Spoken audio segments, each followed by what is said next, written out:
following program is intended for a mature listening audience. Graphic and explicit language may be heard at times.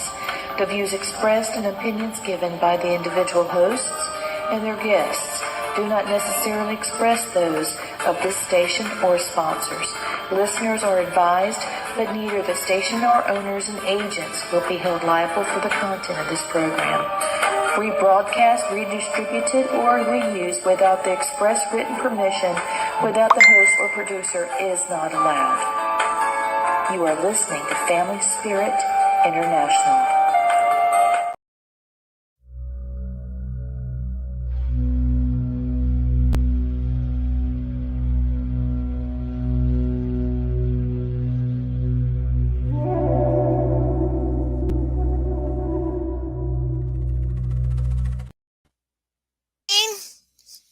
How's it going, my man? Oh my God. I got to say thank you to Matt and all the class for this weekend. We had the best time. Got to see one of the best light shows in the sky ever Friday night. I know it. It was intense. We had so much fun. And it was funny and that the fact that one of our friends, Debbie, who's another radio host on another network we're on, she called and says, y'all got to come out and see this. And then we started watching UFOs everywhere, helicopters flying everywhere. And the energy it was putting off was just amazing. And then it roped into Saturday. We had a great day Saturday, investigated all night Saturday night. And it was so fun. Got to stay at our favorite bed and breakfast at the Gilded Bat. I got to stay in the Medusa room, which was so nice. That bed was so comfortable. Wasn't it? It was beautiful. I stayed in the Bride of Dracula room. We had a king size. I think it's a California king. Oh, that's a California king. At least, because it was so big. Matt reached for me and he had to slide me across the sheets like 3 feet to get to me. Nice. I told Matt, I said, our little, the smallest investigator we have, little Tammy Shaw. I told him, I said, if Tammy slept in this bed, we'd have to give her a flare gun so we could find her. She's so tiny. Huh? It was so much fun. Erica is the best hostess. I really enjoyed going to the Gilded Bat. I enjoyed, meeting new people. Thank you, everybody that came to the Gilded Bat for the Spirits of Newberry. Thank you so much. I think that we're going to have a great time, continuing to do things there.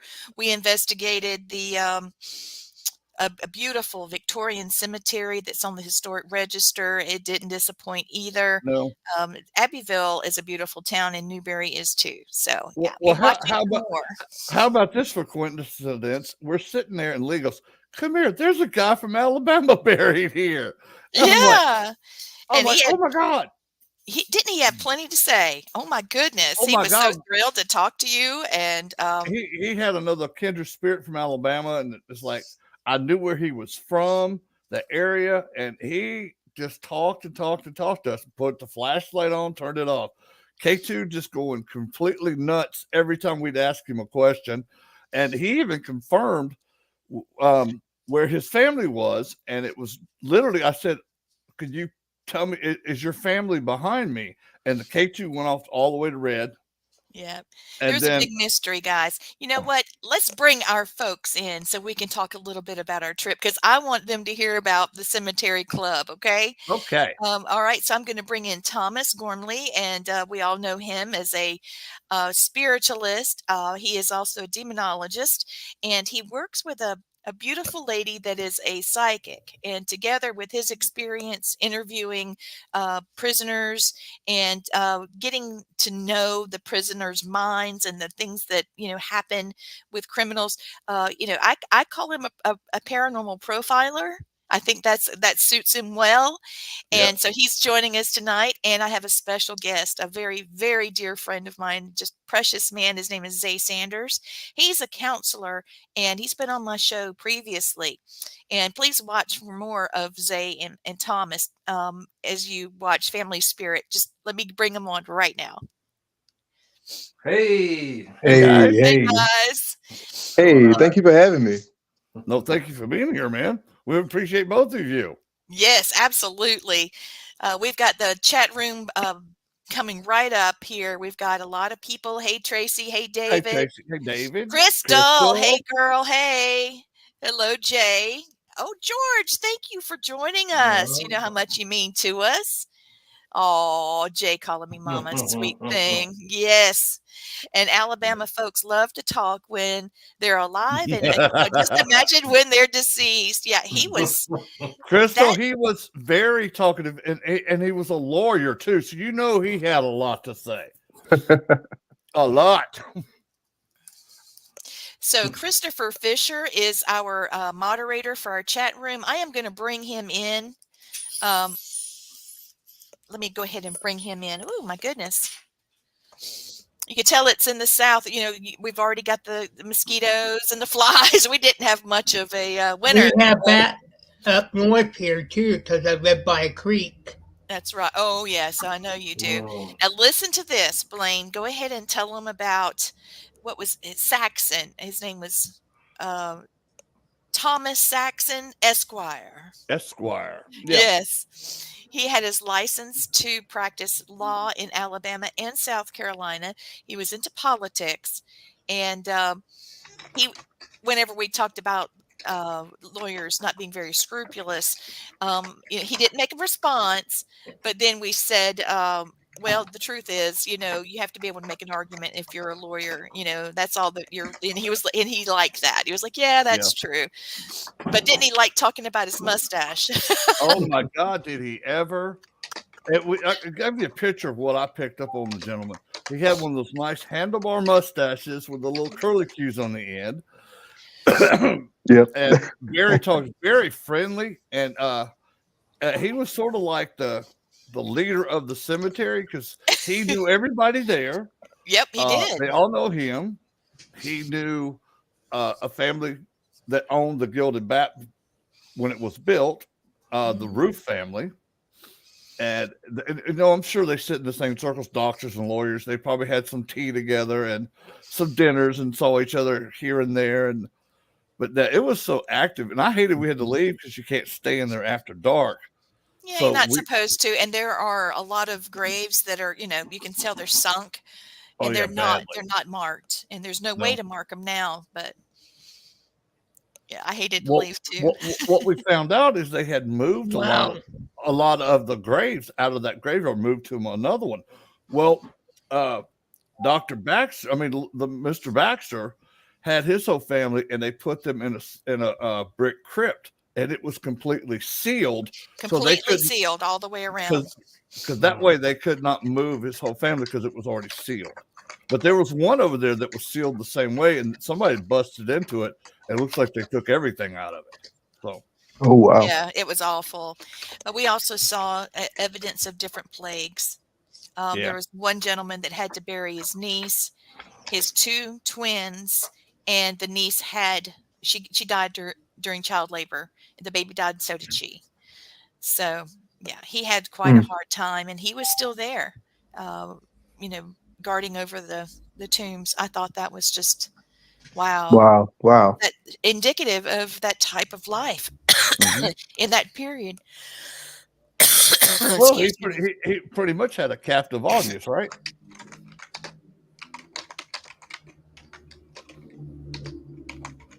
Sorry, I got strangled.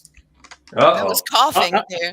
I thought nobody liked my joke. Yeah, he had a captive audience. That's right.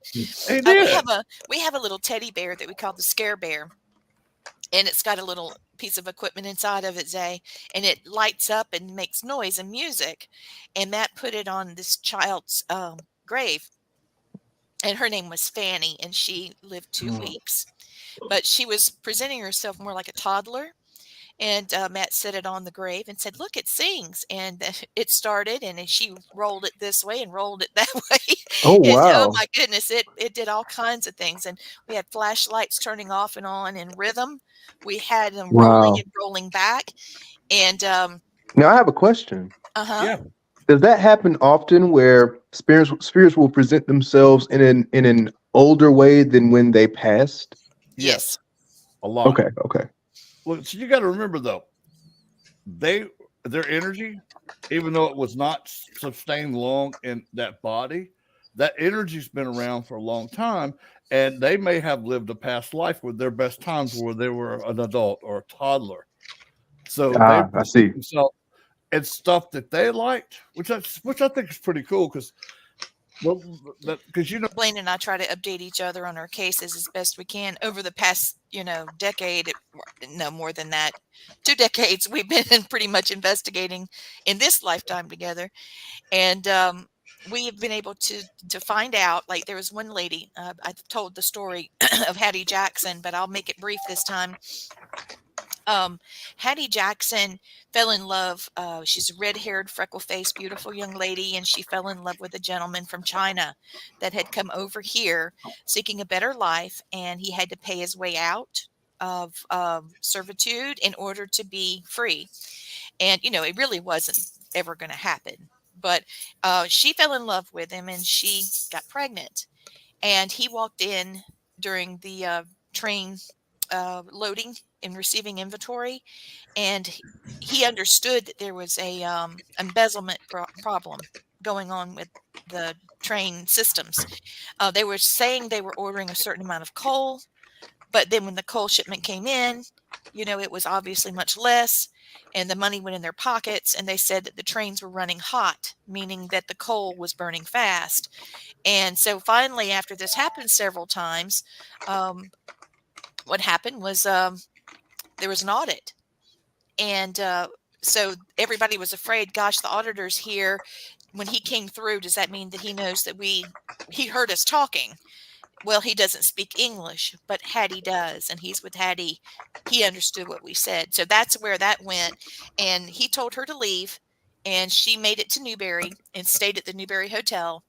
And he told her, and she let it be known to other people, he was going to try to get away. And if he didn't make it, she would know that they caught him. Mm. And so she made it, and they did catch him. And so she hung herself in the stairwell. Mm. And she was pregnant, like I said. But if you investigate that story and the history, you can actually see her handwriting in the archives of the Newberry Hotel. They're online. I can't remember. I think it's Newberry History Archive, something like that. You could probably search for it and it'll pop up. It's also in my book, and I think I've got a picture of her signature in there. But she knew that they would kill her because she would also know about what happened. They would assume that she knew. And then what if her baby was a girl? What kind of life would she lead after mom and dad are dead? She would be in a servitude situation and probably prostitution and abuse her whole life. And death was actually better than that. So whenever they all presented themselves to us, I was talking to Hattie and she was like, go away, leave us alone. And then she was like, you're going to judge me and things like that. But the truth is, all of a sudden we started hearing someone speaking in Mandarin. And then we heard English and we heard a baby cry. And then we heard someone talking to us. And it was the child. So the child had grown up in spirit, stayed with the parents, spoke English and Mandarin. So that's how that works. It doesn't just stop when someone dies. There is life after death, and therefore there are stages of life, including death. That's one of the things that Thomas works very strongly with his partner, his paranormal partner, and she's a psychic medium. And between the two of them, basically, it's like you and I would do. You would be, counseling the spirits, and here I am just trying to bring them to you. Right. It's Mhm. pretty crazy. She's very, very good, and so is Tom. So from what you're saying, there's the other side of it too, as the Yes. spirit grows with it. Just so you Yes. know, when there's trauma involved and all that, I had a case where there was a gentleman that passed away in his 80s, but he went through a lot in life. It's a long story. I'm not going to get into it. But the people that moved into the house, his trauma was his mom abandoned him and he had to go live with his uncle at the age of 7. So the people that moved into the house saw the spirit of the guy that died in his 80s has a 7-year-old. So they saw him at his point of Wow. trauma. So you could still see that as along with as they grow, but you could also be taken back in time to that trauma also. Yep. Wow, that's really awesome. That's really awesome that in the spirit that they're able to not just speak with you about the trauma, but take you back to, hey, this is where I was. This is how I reasoned. This is where, this is when this happened, and I need you to see it from this point of view. Yep. That's really interesting. And the way I look at it, guys, it's like that's their form of therapy that they didn't get in their lifetime. They're doing it as a transgression into the afterlife, and now to help them heal themselves. If they go back to that time of their worst point of their life, it helps them heal that pain as well, because that stays with them even after death. Because you don't forget something like by being abandoned, Yeah, absolutely. Well, a lot of times it creates that wheel. It happens over and over again residually. Yeah. And us as investigators or healers have to see how that's going, and we have to intervene to stop that, to help them heal. Yeah. Like this boy that's showing me that his trauma was his abandonment, and how do we interact with him? Like Zay, like you do with counseling and all that. How do we interact with the spirit like that to make that decision, to make the decision to stop the circle and move on and be where, his loved ones are, his family, and everything like that. It seems awfully helpful, though, that a spirit would take you to, like, here is where I was when this happened. Here was my age. Here was my mindset, because that helps a lot when it comes to stepping in and helping them walk through that trauma. Yeah, it does, actually. And you're correct about that, Zay. It's like, I think they are pretty close to, they pick up on our energy levels enough that they trust us enough that they can go back and tell us, hey, this happened to me. And it's affected my whole life and my afterlife. And, being a psychologist, having a degree in psychology and a healer, my steps is to get that person, okay, thank you for telling me your story on this. Now let's see what we can do to make it where you don't lose the memory of it, but you lose the pain of that memory. That's right. Blaine has often, because he has traits of being empathic, it's very strong actually, besides having a clear audience where he can actually hear spirits, and then he can have clear sentience where he actually sees them. Sometimes he has both. Sometimes he's just got very strong empathic signs. It just flops back and forth with him. And he also has a great way of being able to get people to laugh. And there's a lot of healing and laughter, and that is really, a very strong point for him. It's a Lakota walk, actually, that he didn't even realize that it was Lakota. It was just something that came natural to him. So I think it's really cool that, he's able to dig into a case and be able to sort through it based off what he's feeling. And if it gets to be too much, he will say, okay, back off. I got the message, back off. And I think that's my takeaway from this weekend, because he was getting a lot of pain. One of the spirits was trying to let him know, yes, I lived here. This is what I did. Here is my job. And trying to communicate how she passed or her illness, it was too strong. It wasn't necessary for it to be that prevalent. And Blaine's like, I got your message. I hear what you're saying. Now back off. That hurts, They don't know. They don't know. No, and it was very painful. We come to find out the lady was trying to pull something out of the oven, and she pulled her back. Well, I felt that, and it was so strong and painful. It felt like I was getting stabbed by thousands of knives in my lower back. She must have have as long as I could. And I thought, I think she slipped. She had to have. She messed up the disc. She did slip a disc because I could feel that. And I finally got to the point of my pain threshold. I said, "Could you please back off? I understand. You can tell me now. You don't have to show me," because that was very painful, and it hurt for a good 30 minutes after she finally stopped. Also, she was so happy to tell her story. We had the little mag lights that twist, in the windowsills. There's no furniture down there. And so we had them in several windows, and she would turn one on and then the next and then the next and the next, just like she was playing the bells, turn them on. She would go back and forth. She was really great at being able to do that. And in time, after she figured out how to communicate with them, she did a great job letting us know what she was feeling and Oh yeah. thinking. And Mr. Saxon Esquire at the grave, when he would laugh, the KT would go tick, tick, tick, tick, tick, like you Yep. could hear him laughing. It was so endearing. I mean, it doesn't It have was to actually, be, yeah. it doesn't have to be jump scare. We're all in trouble. This is all evil. There's actually a very endearing side of spirituality and ghost hunting. That's that people don't take the time to really listen to what the spirits are telling us. It's important to listen. Like you guys are saying, they got so excited. Think about it, you as a person, just us living right now. I think if we were alone for a year, we'd probably go nuts. Some of these spirits, we don't know how long they've been alone, and somebody's Yep. finally able to hear them. Right. It's Oh, like yeah. I've talked about before, you're a lifeguard and somebody's drowning and all that, and you come to rescue them. They get so excited, they grab you and all that. You could get scratched, pushed, whatever. That's what happens sometimes. And you have to realize it's not always something bad. It's excitement from the spirit. Hey, somebody could see me. Somebody could talk to me. Whatever clair that you have that they're able to communicate with. So that's makes it exciting. I use that example with one of our students. He does not like going into graveyards. Mm-hmm. And I asked him why he didn't. He said, I just don't, I think like I'm doing something wrong. I said, let me tell you this. You go into that graveyard and speaking to those people who might not have been spoken to in multi-years, decades, centuries.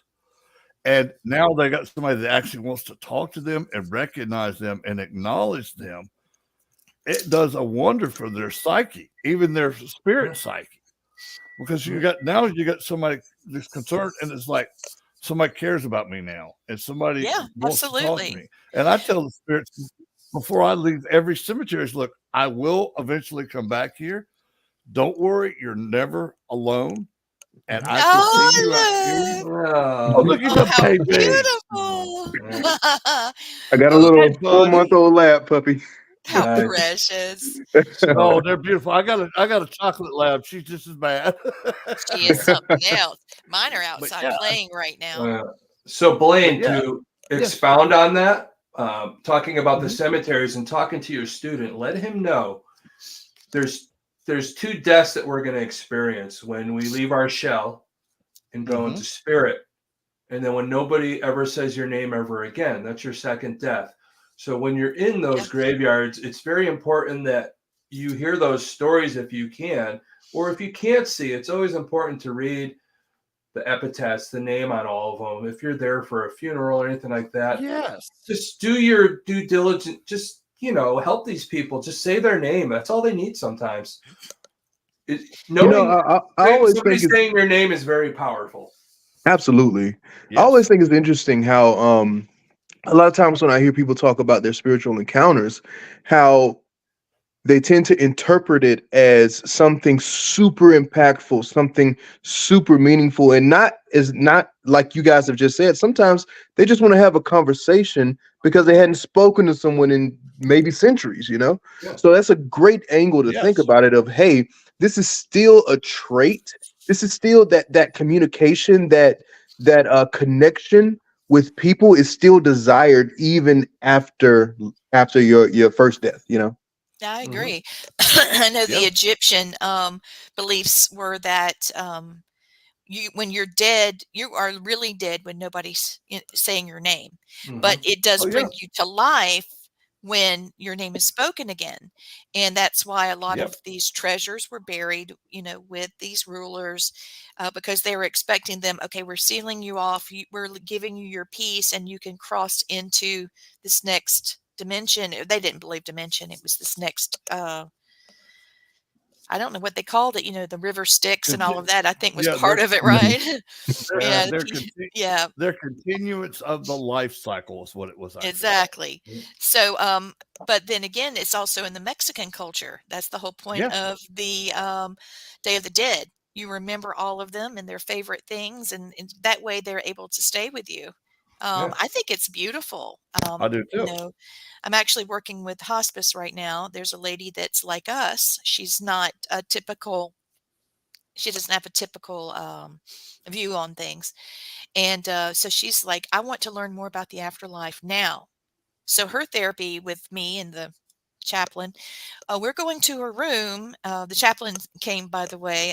I'm very excited about that, Blaine. I didn't get to tell you, but we have our ghost equipment, and she's talking with her family, and they're letting her know we're here waiting for you. We love you, and this is what you can expect.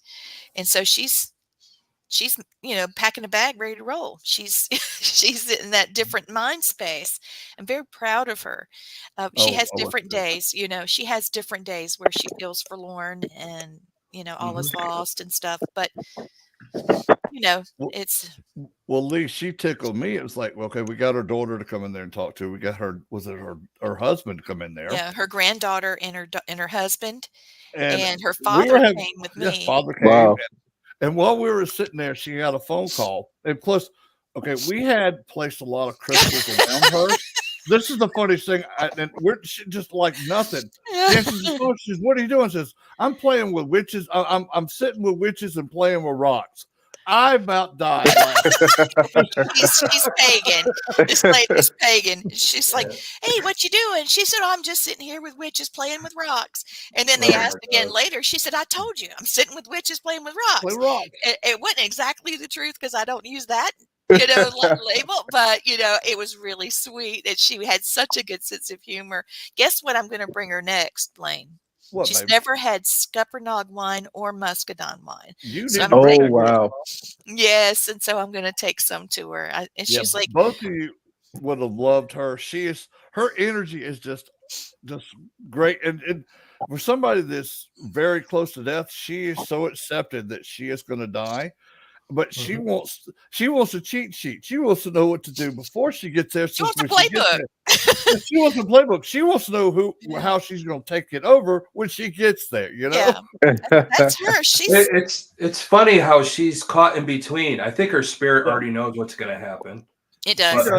her shell doesn't. So it's like Yeah, caught in between.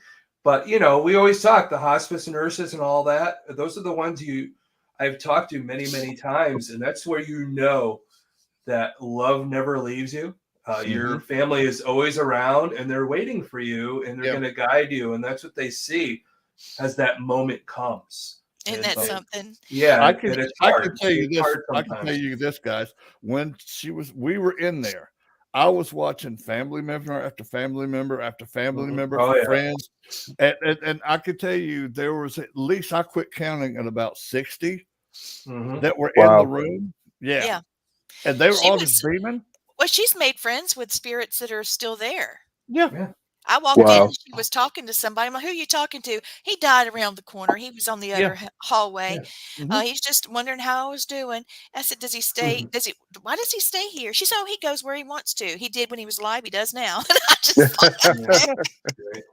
Well, it's funny that you say that. Is a lot of times we go to these haunted hotels, these old train stations, and all that. It's the hustle and bustle. The people still go, even though hmm their shell's gone, their spirit is still there to go to that Oh yeah, hotel they used to go to all the time, where they had their honeymoon and all that.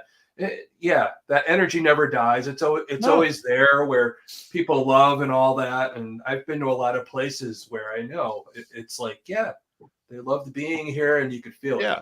Yeah. But Thomas, one thing I love about it though is like everywhere you go, you've left a piece of yourself of energy Yeah. behind you. Hmm. And now you're at this life, you're confined to this body of a shell.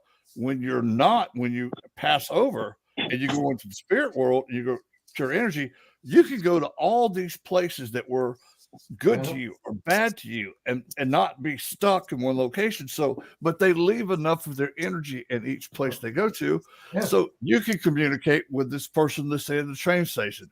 and that person was at a ball game, like just say he was at Fenway Park watching. He was a baseball fan, and I could pick him up at the ball field, and while somebody else is talking to him at the train station. And that's what I love about the energy, because you're not confined to this capsule or this vessel. So when you go another place, you can be multiple places at one time, which we can't do now. Yeah. We don't have Zay much longer. He's got another 30 minutes with us. He's got another appointment at 8. So I wanted to ask Zay a few questions before we lose him. Whenever you do counseling, how do you break the ice with your patients when you're doing counseling? I mean, I know you've got a generally your personality. Oh, wow. I'm interested in also in this. Oh, good. How do you go about that? Because I feel like I could improve that in myself when I'm trying to speak with spirits and with patients and people in general. Absolutely. Well, the number one thing I try to do when I'm speaking with people is not to dictate the direction of the conversation. And I'm sure that you guys already do this when you're speaking with spirits, when you're speaking with those entities that have something to say. I try to remember people that come into therapy have already made a couple of commitments. Number one, a financial commitment. Yeah. That's and number true. two, most of them, not all, but most of them have made a commitment to speak on something. That's right.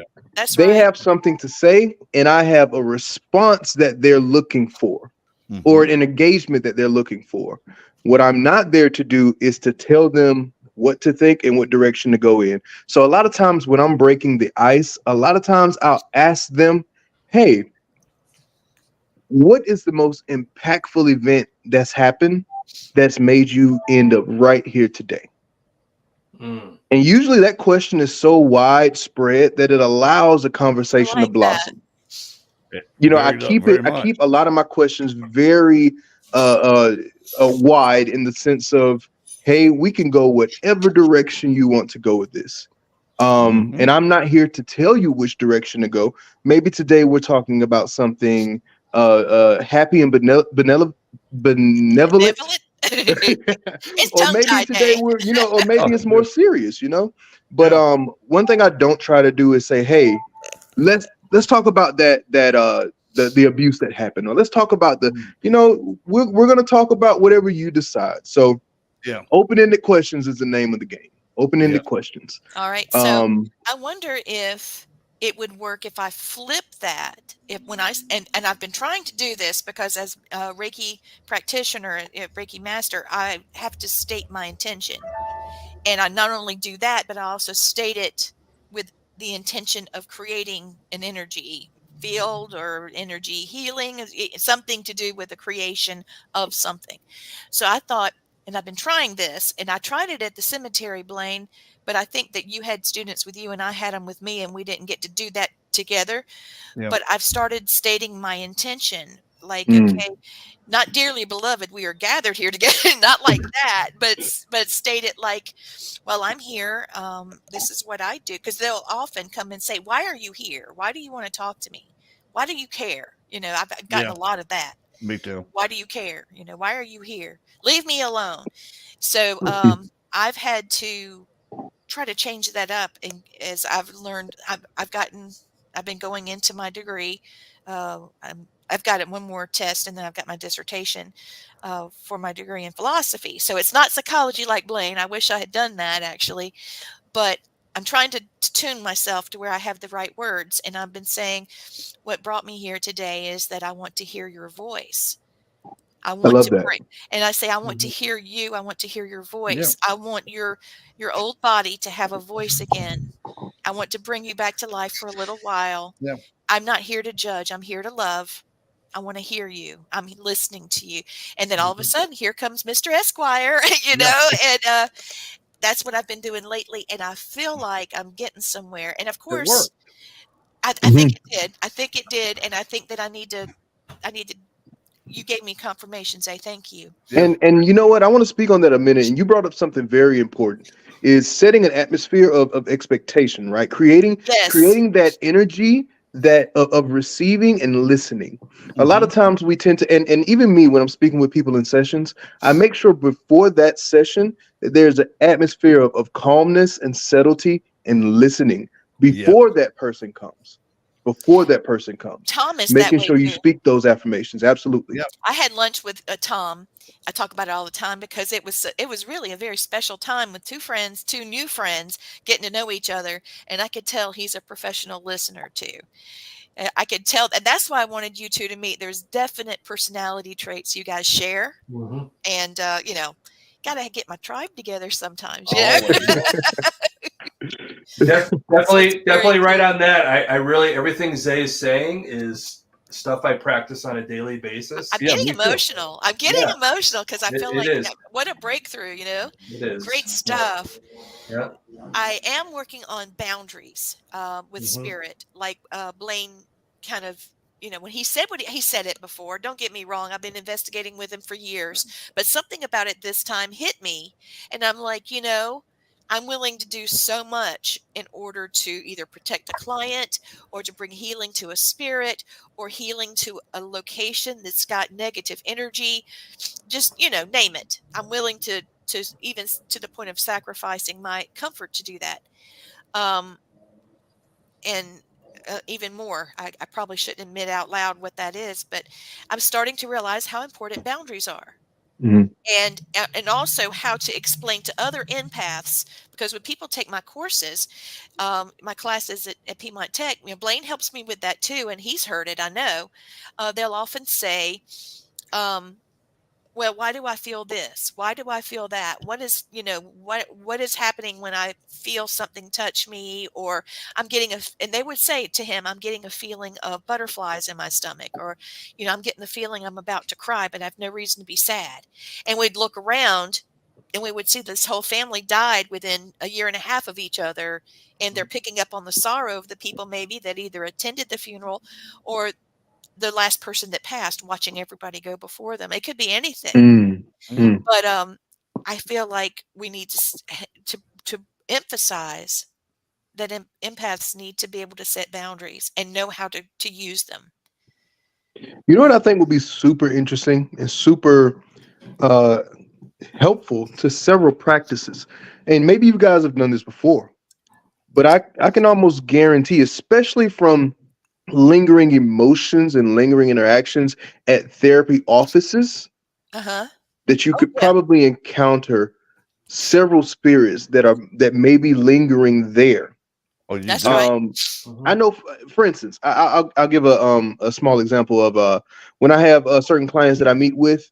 Sometimes I feel the heaviness before they come. It's as if whatever spirit that may be attached to that particular happening comes before them, and I feel that. Yes, the cloud comes before the storm. That's what we've been saying. The cloud comes before the storm.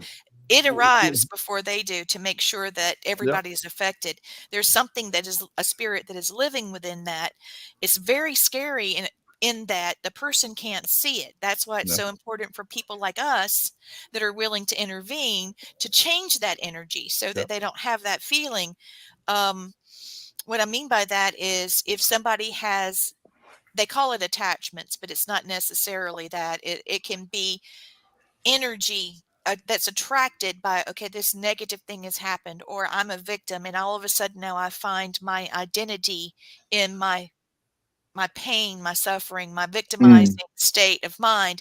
Now they're waving red flags to spirits that are searching for victims, because now they've got the label on their forehead. I am a victim. I am forever a victim. And now these other things start coming, and the spirits that it's just like polarities being able to mash up together. And that's why I feel that religious provocation does work, because you are changing the energy and expecting a change. That's why positive affirmations work. That's, that's where we need that extra energy. And I'm trying to work more on that too. In fact, the class this time is about positive affirmations and about energy and about Reiki and healing. Yeah. No, Zay, I will tell you this. You are a natural empath. I know. One of the things I'd suggest for you, because you do take in a lot of different energies that come into your office or your space where you help people with their counseling. When you go home, you need to ground yourself for one. And every time you take a bath or a shower, take just a little bit of sea salt with you. You don't need much. Just put a little bit in your hands, rub it together, take your bath or shower, and that'll help clear some of that negative energy off of you. It'll Because, also cut Absolutely. energy. It'll yeah, cut energy from you if there's yeah. something that's trying to, oh, wait a minute, there's not enough of this or that. I'm curious about him. Let's see if I can, it'll get rid of it. It I will. love that. I love that. In several times, after sessions, depending on how heavy the topic may be, sometimes that feeling can stay with you a little bit. Oh, yeah. It can kind of hang with you a little bit. So that's definitely valuable information for sure. Oh, yeah. Blaine, I meant to tell you this next class, the next session we're in tomorrow. I want to do some laughter therapy. I think that would be a lot of fun because Oh, I thought that would, Perfect. I mean, your body doesn't know if you're not laughing. yeah. If you just make the movement of laughing, your body thinks that you're happy and it completely changes things. Oh, God, yeah. So I just thought it would be really cool, to try some of that. Also, Tuesday morning serial on Thomas Patrick Gormley's TikTok channel is Insight on Serial Killers. And before we lose Zay, let's go to that because that's exactly what we're here for.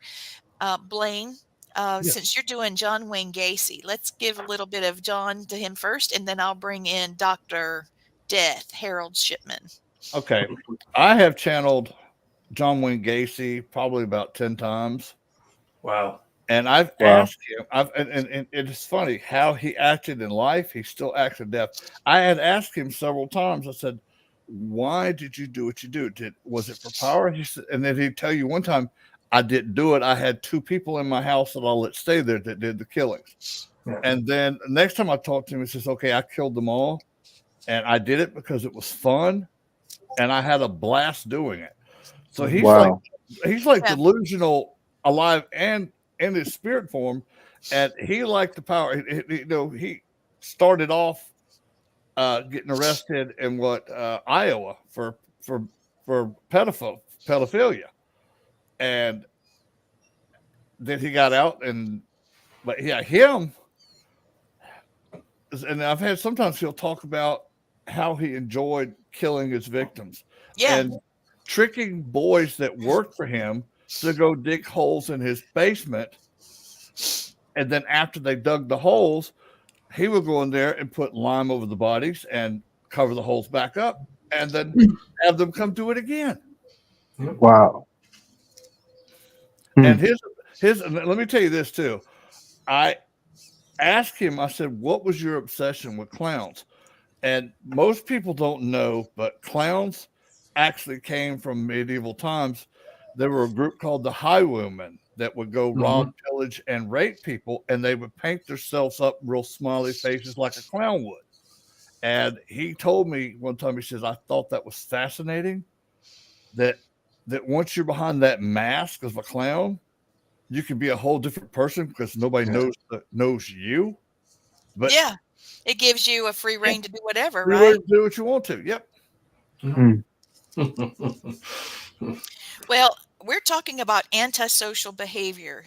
That's what this guy is. He felt like he could just make this stuff up as he goes. He doesn't have there's no right or wrong because he doesn't feel it, and what you think doesn't matter. So only what he thinks. Am I right? Okay. Yep. So since we don't have Zay much longer, I'm gonna start with you, Bud.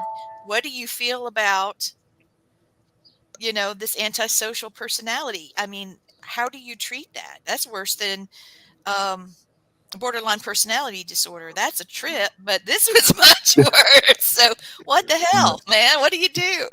Well, being antisocial it doesn't necessarily have to be negative. Being antisocial doesn't mean necessarily anti-human or anti-life or anti any of that. Sometimes just being overly social can make people anxious, or it can, it can just be a little bit much for people. There are several antisocial. I know when we say that word, many times probably negative connotations come to mind, but there are several people that are not necessarily social. I don't want to say antisocial, but they're not very social, but they love people. You know, it's just being in crowds can be much for them.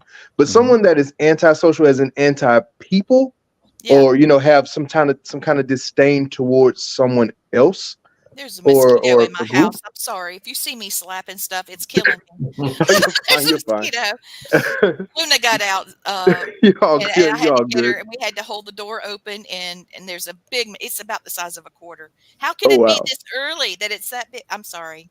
I just didn't You're want you to think I was losing my mind, doing all this, you're fine. You're Go fine. ahead. A lot of things, a lot of times, at least with people that I notice that come into my office when we're dealing with social behaviors, um, it normally ties back to either a set of events or a single event for a lot of people. Mhm. This particular, or if I'm trying to think as far as the spirit dealing with antisocial behaviors, um, it's interesting. I would love to know more about that particular spirit's uh, uh, background and interactions. I've got a case that I'm working right now that's there's really no client, but it's just a very curious situation with the spirit, and that's been very forthcoming. If you want to ride along, and let's bring our equipment so that we can see them, because I mean they've gotten to be a pro at using this equipment, even though they're from the Victorian era. You might get some good insight. Wow, In fact, wow, this is yeah. the kind of thing I'm trying to work on now, to send to Dr. Arabeck. I'm supposed to do that as part of my dissertation for my emphasis in parapsychology. Hmm. So I think it'd be fun. I think it'd be great. And Thomas, I know Blaine. I'm not even going to ask Blaine because he's my right arm on most of this. No, Matt's the right arm. You're the left. Both of you carrying me half the time. But Thomas, is that something you'd be interested in? Oh, heck yeah. Anything I can do to help you out. Okay, So, we're also going to be doing some workshops with mothers and fathers that have children that are showing some psychic abilities. And it's Wow. just going to be like Saturday morning, and we're going to have cereal and juice, and they'll probably watch some type of cartoons or something. It's very kid friendly, and we're going to do some things like uh, can you guess what's behind this, or could you tell me what this looks like or what you see, tell me about your latest dream. There's going to be some art interpretation, that type of thing. And we've got people that Wow. are virtuosos in certain things that are coming. I mean, there's this one child, she's 9 years old, and she could tell me every type of haunting that's out there. She can go by something and say it's haunted by a person, like a male or female that's been there about 20 years. This person met a violent death. I mean, she's telling her mom all of this. And I met him at the library, and the little girl said, "Well, it's nice to meet you. And I like to watch your show before I go to sleep." And I'm like, "Holy crap, you're 9 years old." And then she said, "But I've got a house I want to take you to. And when I get halfway down the driveway, it does this, and I feel that, and na na na." And I was like, this kid is just the bomb. Yeah. I want to know more about this child, because she's not a 9-year-old spirit. Her No. soul is Older. way older. Blaine, you've got to meet this child. I'll send you a I can't picture wait. of her. I can't wait. She is Yeah. she's stoic, Wednesday Addams face, Yeah. beautiful like Wednesday, but longer yeah. hair. I was just thinking this this Oh my this God. girl must have a older spirit embodying her. She's Oh got yeah. to. She's got to. And I She's have another definitely old person soul. that's got two spirits in his body. I tried to do an attunement on him, and there were two crown chakras. And when I went Wow. to move Wow, I didn't know the that could happen. I Yeah, know, they it can. was Very rare, but crazy. they can. And when I went to touch them, it's like they kind of pulled back for me, like they were accommodating the. Yeah, I was like, "Holy crap!" And I got to here, and then it started going in more together. As it split his body, the chakras. I had two of each that I had to, and you had to have been a twin. You had to have been. So he was Wow. asking his mom. I can't wait to see him in class tomorrow night, because that was intense. I'd never seen anything like that. It was. I'll have to. I'll show you a picture of. I'll try to draw it out, Blaine, and then I'll send you a picture of the person. Okay. But Matt told me that when he started, that's what he saw. But he didn't tell me who it was in the room. And I was going around, and finally, I got to him and I was like, wait a minute. Wait a minute. Wow, that's awesome. Yeah. So I'd love to take you along. What do you do to try to clear the energies between clients? I mean, how does that work? Because you've got some that may be, the Peter Pan syndrome, that's always happy-go-lucky and it's a kid at heart forever. And then you've got others that are, borderline personality disorder, which can often attachments will actually connect with them and even motivate them to do, self-destructive things. How do you even clear your headspace? I don't even. Well, number one, don't put clients too close together. Give yourself some time in between clients. Okay. I always make sure I have at least 30 minutes, at least, between my clients. Gives me time enough to write down whatever I need to write down, and time enough to set my atmosphere, like we talked about earlier, to set that atmosphere for the next client. Right. And that all goes into client care, even spiritual care, making sure that when that client is able to walk into that room, if they're bringing any type of negative spirit or negative energy with them, that spirit is encountered and combated with positive energy, uplifting energy, light energy, and that we're able to say, hey, we're not just going to let you come in here with that without saying you're going to have a fight on your hands, because we're going to make sure we envelop this room in that positive energy. So giving yourself time to do that. One of the things I love to do, and me, as you know, Lee, I'm a musician. So one of the things I love to do is make sure I have positive music, light music playing, things that set that atmosphere, so that when that other client comes in, they feel it. That's it. I like that. That's the way to go, dude. I tell some of my clients that have issues, and I'm like, look, think of something positive. Think of your favorite music that just makes you happy, wants you to make you dance, wants you to make you sing. Get into that, and that'll clear you out. Because it clears. That's the way I have to meditate, because I can't do it still, because I have so many spirits bombarding me.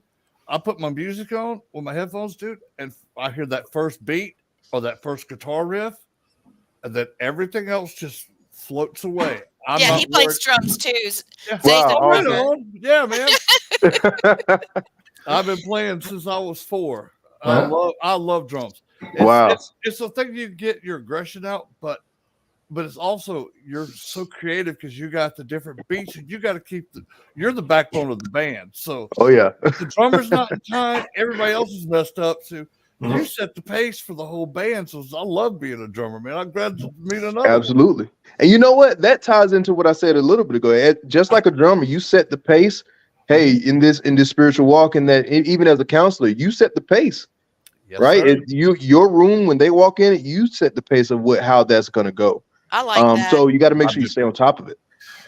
But you guys, the one thing you got to know also is, I don't know if I ever told you guys about the time traveler type of experience that you could have for people. Time travel to me is real, and the way it works is when, let's go way back, and you hear the certain song that you heard in your youth. Come now, you're having a bad day. That song comes on. What do? You go back in time to that memory. Time. Yes, you do. Makes you happy and brings you back now, and you smile. Yep. So the bad day goes away. Yeah, and you're thinking about, able to bring your mind back in time and come back. Yeah, the first time you hear that song, it's like, okay, I was here when this song first came on the radio, or I was here doing this when I heard this on my first time on an album, or any other medium. We had 8 tracks, cassettes. Oh yeah. But that it is, music is therapy for one, and it is calming. It clears your energy, and for the next one comes in, because you get that charge again. Now it's like, okay, I cleared myself. Now I'm ready for the next person to come in. Let's do this again. Absolutely. And they make music specifically for spiritual cleansing, for aligning chakra. Like there's music made specifically, frequency-based music made specifically for those type things. And I sleep with it every night. Yep. That music is actually based off what they call binaural beats, which every song that's ever been played has a binaural beat in it, whether you know it or not. And those go back to more, I'd say, more primal instincts of humans. And that re-triggers DNA stuff of like those primal beats hit. And then, like, this is so cool. Now it's cleared. Now my stuff is cleared again. I love that. Light therapy, music therapy, and the thing is, it's interdimensional. Yep. It's interdimensional. It's ancient knowledge that we're calling New Age right now. I don't understand how it can be. I know that you're coming up on 8 o'clock, so I went ahead and did a 1 card pull for you. I've been shuffling the cards since we've been Awesome. talking. Okay, this is so cool. Oh my God, can you see it? I can, yes. She is a seer. She's got her eyes closed, and it says see beyond the current situation, and that is you. Yep. That's you, because I think that in therapy sessions people see what happened and they're just, here's what happened to me and I'm trying to get to the other side of it. And you see them. And maybe that's what we've been talking about. That really, I don't say maybe, it is what we've been talking about this whole time, giving them a voice. I see you. I want to hear you. And that's what you're doing. Absolutely. Right on par. Right on par. That is so crazy. I love these. I'm using my angels and ancestors oracle cards. It's my turn not to be able to speak. Well, Wow, thank you, you guys gotta invite me back for this. This is amazing. Absolutely. It's so Thank much you for fun. coming. Yes, Yeah. thank you so much Zay, for coming. anytime you want to come back, bro, just say, come on back. I'm never going to turn down a fellow drummer, man. Come on. Oh, yeah, absolutely. Let somebody, I want you to see him play, and his little nephew is following in his footsteps. Yes. Right on, man. Now, when I say he's a drummer, he trains children, high schoolers, to play the front ensemble. And not only that, but they do indoor competitions, and they've been to the national, is it international or national? It's international. International. You go, boy. Yes, and Woo-wee. they did. What did they do this year whenever you went This year we weren't able to go, but last year when we went, we scored within the top 10 of all in the nation. And the year previous to that, we scored top 3. That's a big deal. I was there with my son, and it's a really big deal. It's phenomenal. Absolutely. The kids, they work super hard. And you know what? I sneak in little lessons about positive expectation and making sure that you approach this with a clear mind. You know, we get those lessons in there. We make sure that we have a positive mental approach to music, as well as, you know, approaching it physically correctly. So we always get those lessons in. Yeah, that's awesome. Elijah says that Zay together. Yeah, man. Elijah always said that Zay was his favorite teacher. Yeah, he loves. I've always loved it. Always loved it. He does. Well, I know you got to take off. Zay, absolutely. It was Thank you guys so much for having. I'm sorry I have to run to this other meeting, but it has been a blast. I can't wait to do this again. Yeah, we're gonna have a great time. Take care and go have fun with the band, man. Absolutely.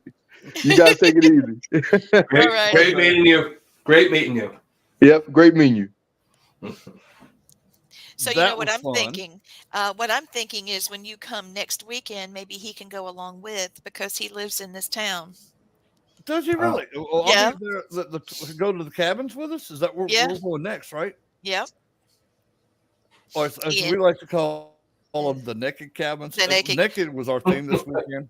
Yes, it was. But I'll tell you what. I'll tell you it's funny. I'll tell you what's funny though. We went to a restaurant and they served pizza and wings, and they come around and he says, "What kind of wings you want?" I said, "I want mine naked." He goes, looks at me and says, "What is naked?" I said, "Naked wings are not dipped in sauce. They're just cooked and the sauce is on the side." And he said, "I've never heard that term before." And I'm like, "They've been called naked wings forever that I can remember that you didn't want sauce on." Up here we have dirty wings. They were made famous at a restaurant up here called J. Timothy's in Plainville, Connecticut. That's very haunted. Nice. You know, part of the building was from the 1700s. Supposedly, they claim that Washington stopped there. It was like a stop on the trail there. But There was a guy, they were playing softball, and he liked to talk to everybody, and his wings would get cold. So they'd have him like refry them again with some more sauce. So it's basically the sauce, and then refry them again, more sauce on it. Call them extra dirty wings. So Nice. yeah, so it's pretty cool. They're very good, and they've been ranked nationally for that Right for on. wings. So yeah, I think at Super Bowl time, something like 4.2 Oh, yeah. tons, 4.2 tons of wings they serve at Super Bowl time. This restaurant. That wouldn't surprise me at all. Yeah. Yep. People come, they have to get an appointment, and you got to like book it like a month in advance, and you come in. Holy moly! Yeah, it's crazy. So they're that good. Hey, if it's that good, it's probably worth to go ahead and order early. Then that way you know you're getting yours. Oh heck yeah! It's the place to go. If you guys ever come up this way, I'll have to take you there. So Be I'm on gonna it, man. I'm gonna swing over to a little more about our serial killers. Oh yeah. So Yeah. Let me get my headphones on. Good. so there's a legend, a urban legend, I guess you'd say, about John Wayne Gacy. Mhm. His last words were "kiss my ass," It was. and they're saying now that that's actually a lie. That he didn't say anything. Oh, But yeah, doesn't he it actually did. sound like he? No, he mean- actually did say that because I've asked him. I said, "What were your last words?" He said, "I told him to kiss my ass." Mhm. So he did say it, but I don't know why they're trying to I say mean, he it didn't say sounds just like that. Sounds just Oh, like yeah. something. But according to his attorney, Karen Conti, who's Yeah. he was she was spoke directly to the prosecutor who was present. They said that he didn't have any last words.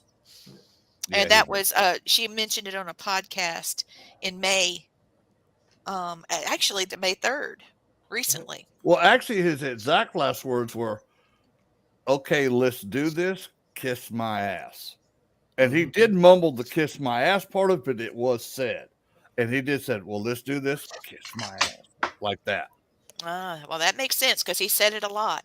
Mm-hmm. Well, it happens a lot of time in this press type of coverage and all that, where when you say something negative like that, it's for the family's sake, where you don't give them the benefit of the doubt to be able to say something like that. And the families, you're protecting the families. So yeah, you're going to take that out of the press and you're going to say he didn't say that, but you really don't know. We weren't there. Was anything recorded? We don't know. So that's the whole thing. Like I tell people, even in the paranormal, unless you were there and all that, you can't say if it's real. No way to know. Yeah. You got to be. I'm just going by what his spirit told me on that, and I believe what he said because I wonder how he felt when the needle was jabbed in him. And No joke. he didn't feel it at all. He already had an IV already in. He never felt the needle, but the IV needle. No. Yeah, he was ready. He was ready to go because they said on his last day he was very chatty, and was talking to everybody like he was always that type of person. He was very social, and it's weird because sociopaths could be very social or very antisocial. And he was very manipulation. He was a member of the JCs. He did a lot of stuff with JCs. He did a lot of stuff with the Democratic Party in Chicago. Yep. And he was very social. So, and his being a businessman like he was, he blended in with so many different people because he probably did work for some of these rich politician people and these higher up peoples. Well, it is. It's a power thing sometimes with some of these serial killers to get into that position of power. There, even with Gacy and all that, where he got with all that, even with his background, and some people knew his background and still let him get into that type of power. But even I don't want to get off topic, but even Bundy, at one point, Bundy's politics, they were thinking he could become the governor of Washington. Yeah, exactly. Oh my God. Yeah, and he had actually thought about running at one time while he was still doing his serial killing. Yeah. So in Gacy, there's pictures of him with Rosalind Carter at the time. Is. You think about there is. You think about him and all the people he killed in the Secret Service. Knowing they have to protect, the president's family. And this guy is like, oh my God, you don't know. You No. never know. You could walk by, like they say, an average of 31 to 38 serial killers in your lifetime. Yeah. And you don't know Wow. until like after the fact. You see the guy in the news. Shit, I was just at the bar with that guy. You know, you Hey don't man, know. I saw this guy at McDonald's. What the hell? Yeah, exactly. So, it's crazy. I got friends that have, you guys, Danny Perez, the Radicals and all that. Yeah, So, yeah, we know Danny real well. yeah. And Michael Ross was a big known serial killer, probably the most prolific, the last one to be had the death penalty put on him and actually carried through with lethal injection here in the state of Connecticut before they banned that. Wow. But when Danny was younger, his parents used to take them to the farm and they would play. And there was another guy there that would kind of watch over him and play too. It was actually Michael Ross, the serial killer. Wow. So Danny was almost being babysat by Michael Ross and had that you don't know, at a young age and all that. And he grows up and Danny's probably like, oh my God, this guy used to hang out with me at the farm the parents used to take us to. Oh my God. That's You know? cool though. Not cool, but it's Not cool, but you never know. That's the thing is there is patterns. Serial killers do have those patterns that we could follow and we could do that. But every serial killer has a fingerprint. Yeah. That's the reason why, I've been profiling for a long time, but my profiling doesn't mean crap. I just want to tell you that I could do all my due diligence, all my tests, all this other stuff, but is it going to help me find a serial killer? No, it probably doesn't. It really doesn't figure out if I did a good job until the person's actually caught. And because they have one of the best, you don't know. One of the best profiles ever done was on Ed Kemper. Yeah. And Ed knew that he did wrong. Yeah. And he gave pretty much the first FBI profilers a playbook on how a serial killer thinks, acts, and does. Yeah. And I know Kemper just like finally said, okay, I've had enough. I don't want to kill anybody else. And he actually would go eat lunch with like cops in his city. Yeah. Yeah. And he'd talk about stuff with the cops. And then when he got tired of killing, he said, I just walked in the police station, said, my name is Ed Kemper. I'm turning myself in for these murders. Yeah. And he was done. And that's something. Well, I think a lot of Ed it Kemper's is, like, a lot of it is with Ed, his whole trauma was his family. His sisters abused him. His mother was always on him. And I think that's with a lot of the young women that he killed and all that was out of anger that. Oh, yeah. Which some people, psychology wise, some people when they're so angry and all, they cut themselves, and they're said to it relieves them. But with Ed, his relief with the anger that he had when he'd go kill people, and that would relieve him. But I think the biggest relief was the main reason why he was killing was his mom. Yeah.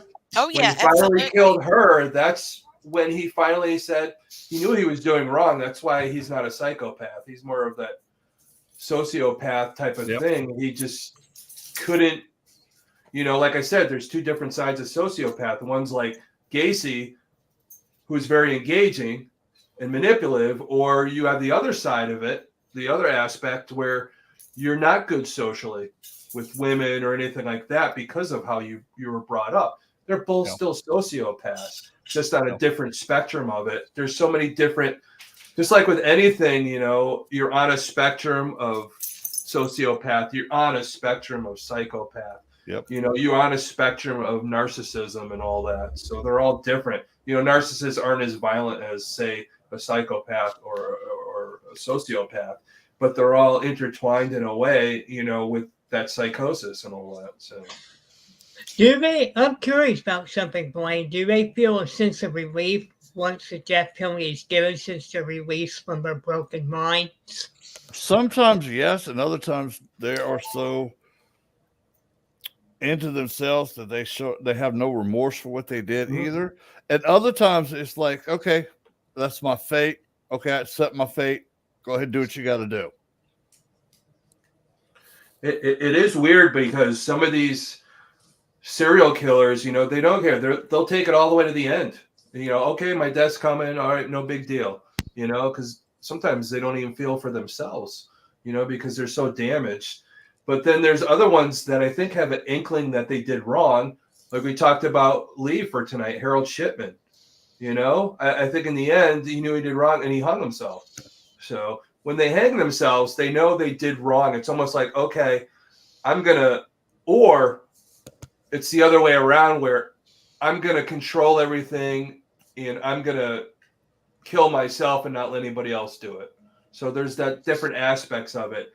Is there the remorse, or is there that narcissism? Like, I'm not going to let anybody kill me. I'm just going to do it myself. So, it's like there's actually not that many that the death penalty has a penological effect on at all. Mm-hmm. No, it really doesn't. And I think that's why a lot of states done away with it, because does it really help the family? I don't think it does, and I don't know.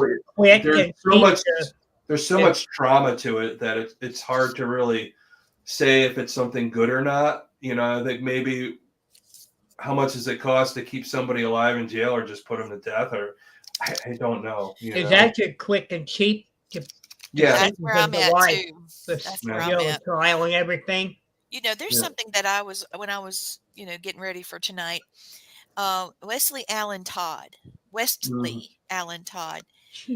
His situation came to mind, reminded me a little bit of Edmund Kemper, because his last words were incredible, very strange, and he was a full sentence. I was once asked by somebody, I don't remember who, if there was any way sex offenders could be stopped. I said no, but I was wrong. That's the last thing he said. That showed us,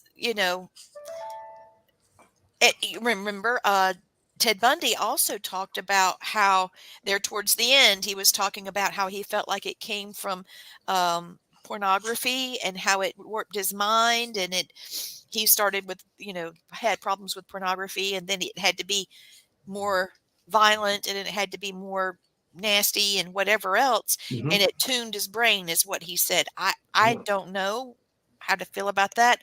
I guess that was his failed attempt of feeling remorse. But Edmund Kemper said that he believed he needed to be tortured to death because of what he did, but all of these people, and I'm not sure about Wesley Allen Todd, but Ed Kemper, Ted Bundy, they had extremely high IQs. Now, now I'm like in my head thinking, does this have anything to do with each other? I know that Wesley Allen Todd served in the military, and he talked about the monster that would come out of his closet and how he slid into a very dark depression. I know that we didn't say we were going to talk about him, but when we're talking about last words, I remembered something about him, and then it just kind of sent me down that road. And I really feel like he had, from what I was getting, he was talking about, he spoke a different language. He had a different, because I totally felt him talking to me. I know I was going to try to do something else, but this one is just very real. I know that he had a thing for siblings, and I know that he had problems with, I know he had some type of injury. He kept telling me he had been hurt, and then therefore his mind thought differently, and he felt like he even had his own language. His brain had a different language of sociopathy or psychopathy. And he just really felt like he couldn't do any different, like Kemper didn't. And I wonder if it's because, what was the girl's name that was a serial killer that's just so dastardly? What is her name? All serial killers are dastardly. Yeah. Which one? Eileen Wuornos? That's it. Because she would say, her last words are, "I'll be back." Yeah. Don't we as a society need to address the fact that, I guess they would have to believe in, reincarnation, but there are cultures that do believe in that. Yeah. I mean, don't they need to do some sort of therapy or something or other in order to prevent them from? I've just got my head in a Well, it's the crazy head thing. space here. Yeah. I'm sorry, guys. I'm thinking about their Yeah, IQ and their sociopathy is not treatable. They've only Yeah. been able to do the psychopathy. well, there you go. Well, it's the whole thing is at the young age, if you don't recognize this in your children at a young age, I always tell people that this stuff happens. You could be brought up in a good home. So they say, but I want to let you know there's the bad home, there's the good home. There's some parents, you could overparent your kid. You could Yes. be so overprotective that creates the trauma. But also, the neglect and all the other stuff. But when you're a kid and you're neglected and these things are going on and you're trying to make sense of it and nobody's there to intervene, you rewire your own brain to make sense of it, to make it good for you. Whether it be Bundy with thinking that, watching, pornography or anything like that, and how he kept rewiring his brain to make it used to it and make it worse and worse. But the thing is Bundy really had a psychopath type of thing. So I think that was always there. I think it was more of an excuse for him.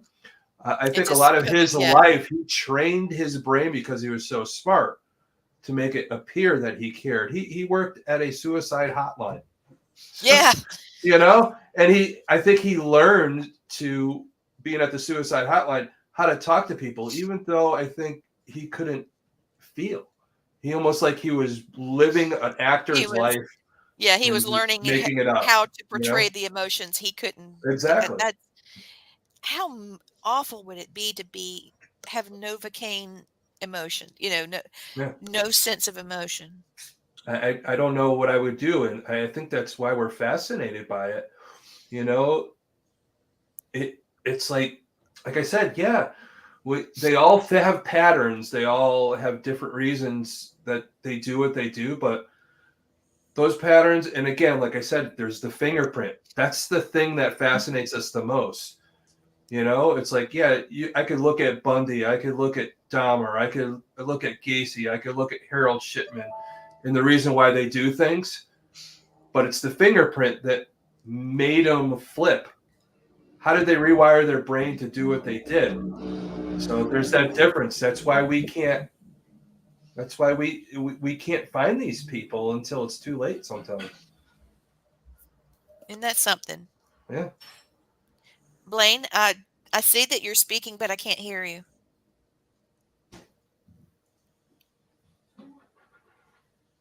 Nuh-uh. While he's getting his mic to work, I want to throw in Harold Shipman, Dr. Death. Oh my God, this guy. The angel of death too. Yeah, he was he killed patients.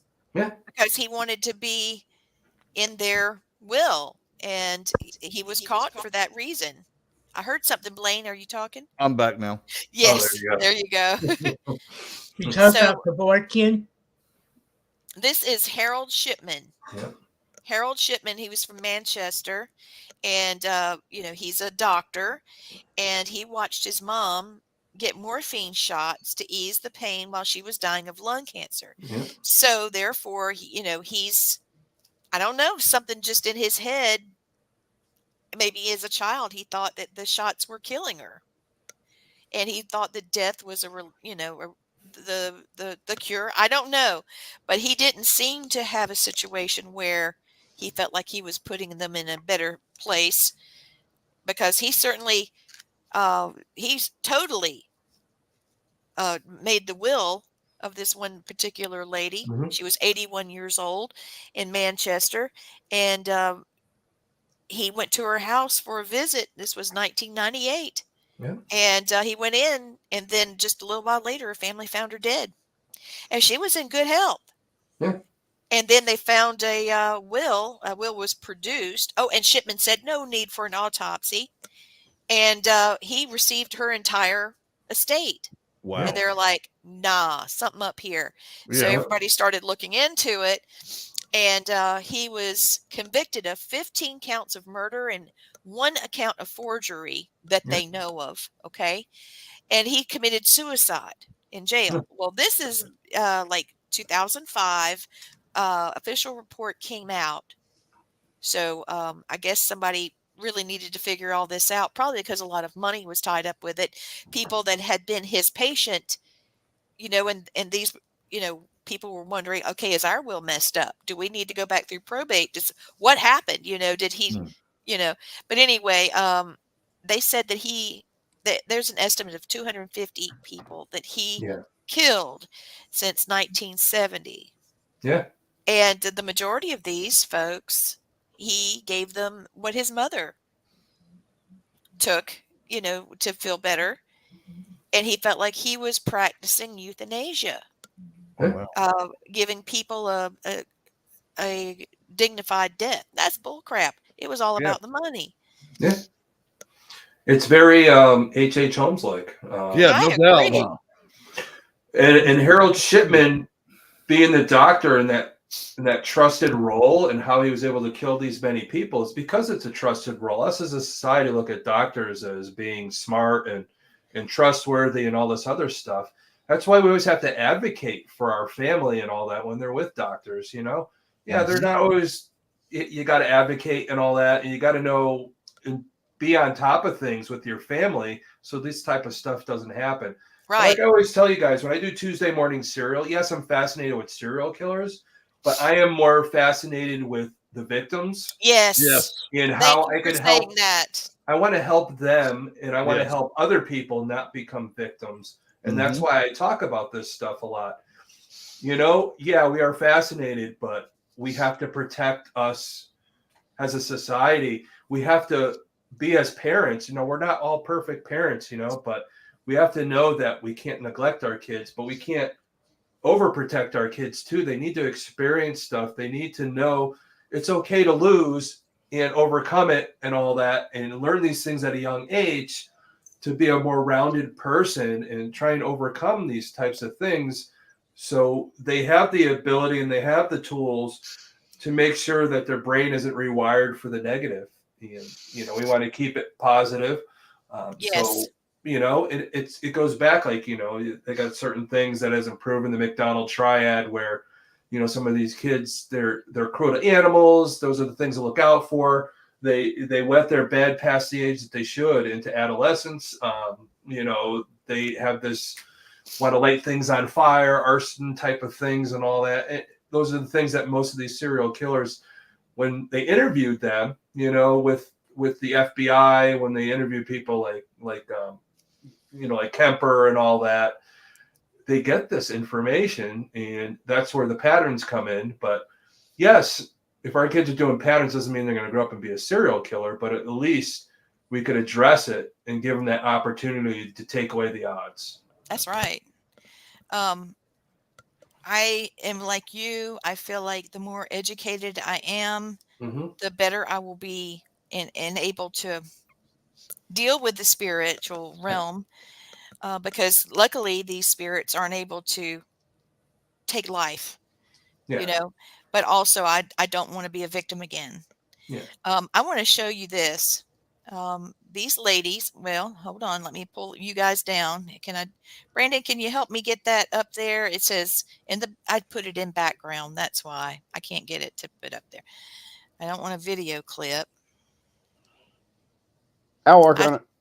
I'll Thank keep you, talking. sweetheart. I'll work on Okay. What's up, But, Noam? yeah. it. Hey, buddy. What's Hi, going on? I was just going to say the majority of Harold Shipman's victims are in their 70s. The majority of them are female, and the majority of them have the same type of haircut, the same type of even the way they dressed and the way they smiled, even their body statue. Yeah. And I want to see what his mother looks like, to see if he was, what I'm saying repeating. Yeah. Well, that's the trauma he's visualizing, and I think a lot with Shipman. The reason why he became a doctor is because his mom was ill. He was 17 when his mom died, and he witnessed this. That's a crazy age.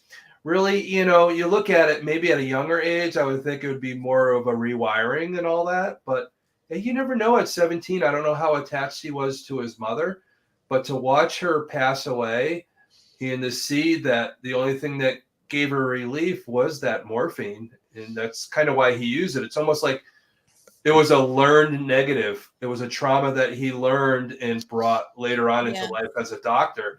We don't know. Again, we don't know how the fingerprint works with some of these people, what makes them change. But that pattern's there as we look at it, that relationship with my mother, seeing her die, that trauma, and that fits that pattern. But, what made him do what he did, was he thinking that, okay, I'm going to help these people, relieve them like this stuff relieved my mom, even though she died, but it seemed to give her relief. But the thing is with the attachment with the will at the end, I wonder how the will went. Did he lose some of the inheritance he should have gotten? And now he's mad because I just looked his mother up and she looks exactly like the patients that he targeted. Yeah, that's the trauma. Wow. I think a lot of serial killers act out on their trauma. That's, they replay it. Yeah. It's they're acting out. They see it. It reminds them. And he sees that patient that reminds him of his mom. And yeah. Yep. That's probably was his trigger. Yeah. Everybody has a trigger, even us.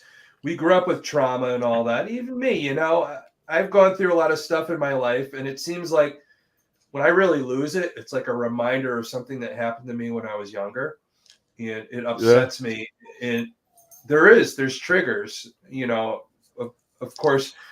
My friend Adam's been watching and all that, and he's such a sweet person. Yeah, he's great. But it's funny, we talked about it on his show. It was like, I talk about this stuff all the time, and he's like, you ever worry that somebody might think you are one? And I was like, no, I don't think so. I'm so far from it. I care about people too much to be in that pain.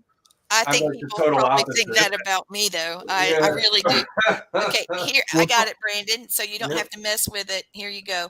Those are some of the victims, but the majority of them kind of, as you can tell, they pretty much look alike, right? Yeah. And there you go. Thank you, Brandon. Golly, he was quick. Yeah. And let me get Mama up here. Yeah. Get his mother up here. Images. Okay. Isn't that something? Now take that down real quick, Brandon, and I want to show everybody his mother. Two of these ladies look identical. That's his mom. Yeah. Where is it? Here, let me pull another one up. That's not. I think that was one of his victims. Oh. You know it's crazy as you're showing this. It looks just like your mom. And people that are watching this right now, it makes so much sense. You don't even have to be a profiler to figure out that Harold Shipman was traumatized by his mother's death in a way that rewired his brain. And when he started killing people, I still think at first, I think it was the trauma of it and him trying to relieve in a way. But I think with some people like that, he keeps getting away with it. And then his brain changed again. It's like, shit, I could get money from this, you know? It's almost like an additional thing that came up. Oh, yeah. With H.H. Holmes, he got money from it. But there's other times, I think in his mind, he wanted to be known for something, and he was trying some stuff, with these bodies like we talked about before in your letter. And, there's one thing, and it's like, that's Mama. Yeah. Now that's young. As she got older, it's weird how their MOs change. Serial killers don't always have the same MO as they get, I hate to say better at what they do. Their MO could change. And that's what makes it hard to profile, because their MO changes because they do something long enough. It's like you said with Bundy, at first he watched, porn, and it got worse and worse and worse to the point where his mind changes. Your mind could change at any time and take a new direction. We're not always the same our whole lives. There's things that happen. There's other traumas that come into play, especially when you're in that mind frame. your MO could change at certain times. And Yeah, you and know, here's that makes it here's crazy. another thing. It says here that he actually timed some of his deaths around his bills. Yeah. So Interesting. the mortgage is due. I guess I got to go down the street and see what you call it, and you know. Yeah. So Oh dang! that's amazing because he's a doctor. It's like, how bad are you? How did he? I bet some serial killers. I guess he's a doctor and all that, but that compulsion or to the point where he probably wasn't good with his finances. Yeah, there you go, there's that Blaine. other. She's Hi, been Luna. devastated. She's been There she devastated. is. Hi, Luna. When Blaine left, she's been looking the house over, hunting Blaine. Oh boy. She loves Blaine. Mhm. You got to see him whenever he showed up at the house. She came around real slow. Her eyes got real big, and she looked at me like, "Are you serious?" And she looked back at him, and she just came to him like a little baby, like, "Oh my God, I can't believe he's here." It was so sweet. Animals are so true. So Yep. Oh my God. I really hope that we have a breakthrough when it comes to being able to treat people, especially if this is something that is if it's curable. I mean, if it's something genetic, I hope that we can get better at being able to treat mental illness, rather than just medication. Lee, I just read something today that there's certain scientists are working on a certain enzyme that can actually correct what it does. It attacks the bad part of the DNA. Where like if you had cancer or you had something else, what it does is it goes in and attacks those cells or the part of the DNA that will cause that disease or that reaction and rebuilds them, where it removes all traces of that enzyme that's in there. Yeah, I thought that was pretty interesting. But it's so crazy. I definitely don't want to say anything political or anything like that. Oh, that's cool music. But I don't want anybody to think weird, but I think our government's never going to let those types of cures happen with big pharma and all that. No, dude, because that's all their big lobby. Yeah. 100% agree with you. Sorry, I had to jump in. That's okay, buddy.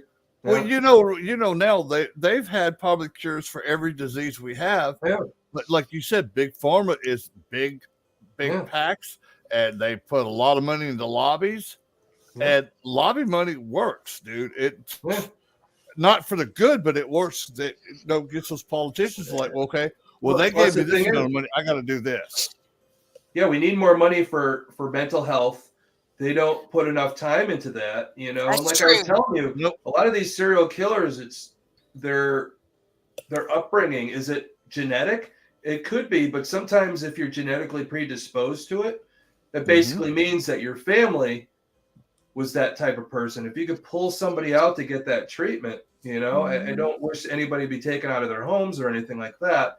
But if you're an abusive house and all that, and you get taken away from that and treated at a younger age, because I think you get to a certain point, if those traumas aren't treated, they manifest into things worse. And then we see the potentials of the Jeffrey Dahmers of the world, the John Wayne Gacy's and all that. But I know we talk about this, we're very in tune to it, but serial killer crime is only 1% of all crime. So there's a lot of other crimes going on, but there's other types of psychosis. But you make me think about it too. It's like, okay, there's something that makes a person kill, or there's something that makes a person steal, or commit sexual crimes, or sexual traffic people. But there's some in the brain that doesn't seem right to us, because I don't think about ever wanting to kill anybody, especially multiple people. I'm not a thief, for one. I hate thieves and liars more than anything, and I've never had the thought of going and doing anything with a child. Yeah, but that there are people that do. They think it's normal. It is. It's because a lot of times with the child stuff, a lot of these kids grow up, they were abused. It's just keeps happening over and over again. You know, I hate to get into that, but over and over again, It does, it's dude. done to them. So they get older and they think, okay, I have to do this. Well, And they think it's normal. It's like, let's go back to somebody like Michael Vick. Remember Michael Vick, the quarterback? Yes, I do. Yeah. He grew up, and his family, they were all into dogfighting. So to him, his brain was like, okay, this is okay. This is he gets okay. in the NFL, and he gets caught with it, and he thought it was okay, and it's not. And the next thing you know, he's in jail. But his mind accepted because that's what he was brought up with. That's what he said. They didn't teach him any different because, like you said, it was a family thing that they raised dogs to fight. They went to fights all the time. Yeah. And he thought, that was just as normal as going to your grandparents' house for Sunday dinner, Exactly. So that's the thing is your atmosphere, what you grow up in. Is that genetic? No, it's learned. But some people are predisposed to certain things genetically, yes. Sure. It's like, but I think the genetics isn't going to open up until something is learned. So I think that's where it comes in. So, I don't think really, but there is people that are born that way. What is his name? You ever hear of Amardeep Sada? Yeah. He killed 3 people by the age of 8. Yeah. I know you're talking about in India. Yeah. I was looking at his situation too. The youngest serial killer, and it's like, okay, how much has he learned by the age of 8? But there was the other girl, I forget her name. She was 10. She killed a bunch of boys, and I mean, she was sadistic. I mean, to the point she would go to the mothers and say, "Do you feel bad that your kids are gone?" Before she got caught. It's just you're 10 years old. What makes you do that? So there is a weighing that, okay, is my brain rewired? Am I born this way? And that's the big argument that we have. Yeah. Are there seeds that are born that way, or is it learned? Is it the trauma? Or somebody like that young, is it a trauma from a past life? Yes. Yeah. We talk about past life regression, things like that you were somebody else in another time, and you get that same, attachment as you come into this world again.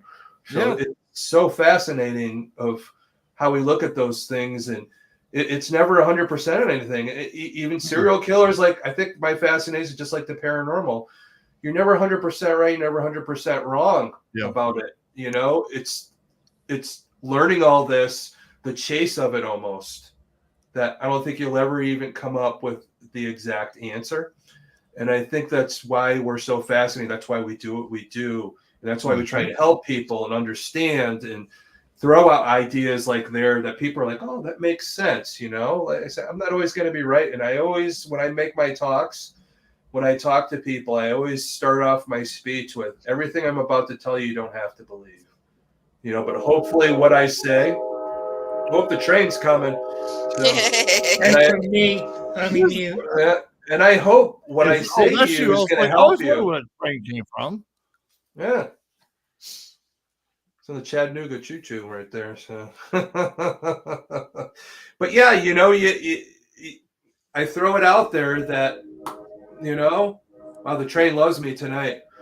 So, but it's you have to let people know.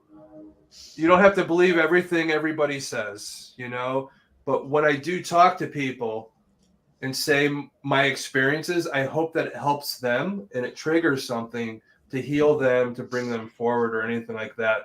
I could talk to 1,000 people. If one person says he helped me, then I did my job when I gave my talk. So that's all that matters. Yep. Did you ever see there's some footage on YouTube.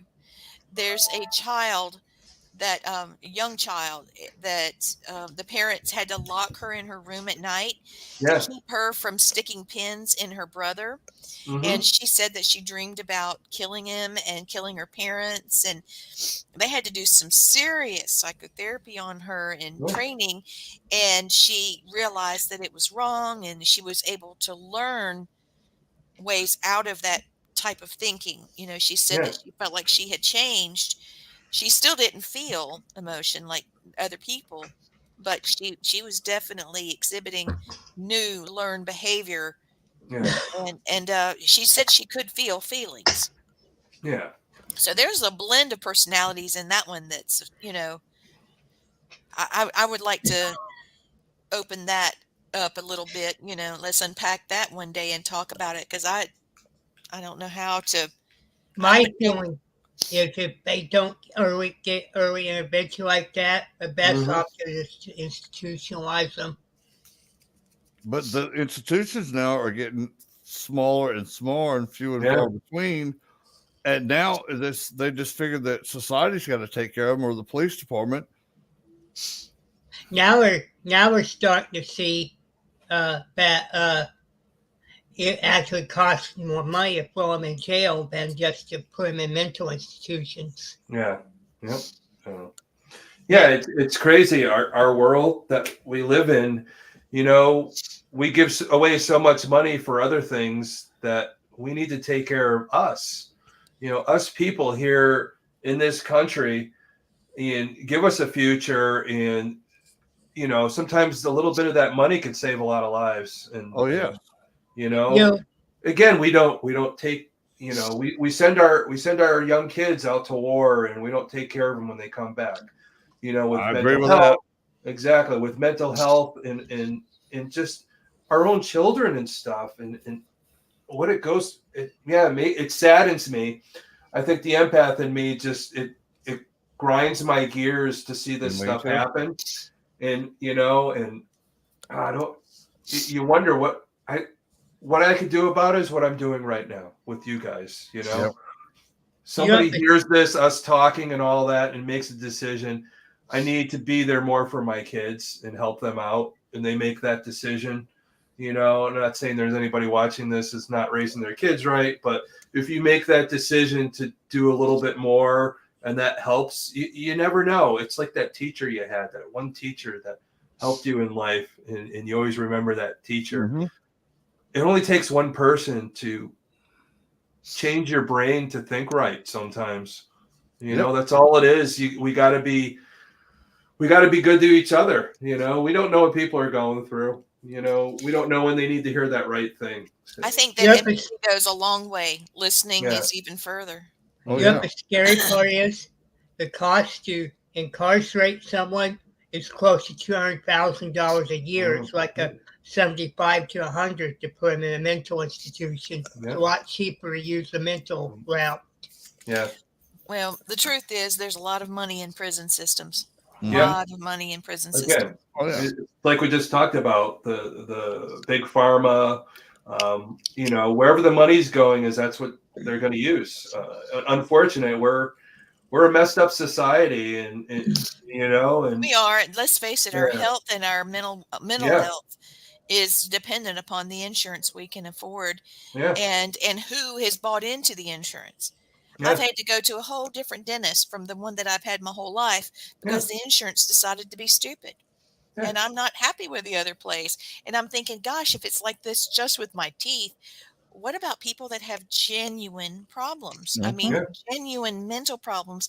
And it took me right to the military, or people with PTSD, or first responders, the types of things that they have. They're having to use cell phone apps that they have to pay for themselves just to get their headspace straight. Mm-hmm. It's just. Yeah, but then, it comes like for somebody,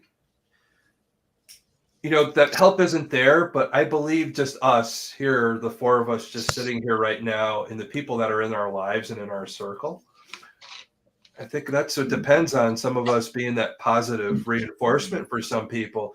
I've gone through this. I've had friends that didn't want to be here anymore, and I'd sit down and talk to them, and that changed them in a different perspective.